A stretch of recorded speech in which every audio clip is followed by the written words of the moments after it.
গাঁজা নাকি এই গান বাজাইতে বাজাইতে গাঁজা ধরে ফেলাইছি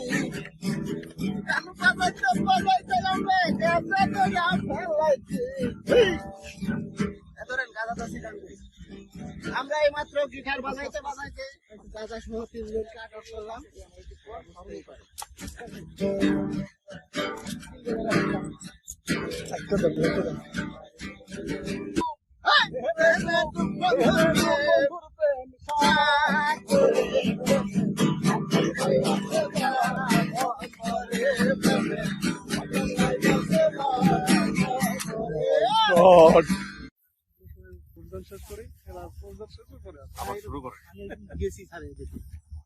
তাহলে কি কি পাওয়া গেল? অ্যালকোহল পাওয়া গেল, অ্যালকোহল, তারপর হচ্ছে এই যে এই গাঁজা, এই একটা স্ট্রিক,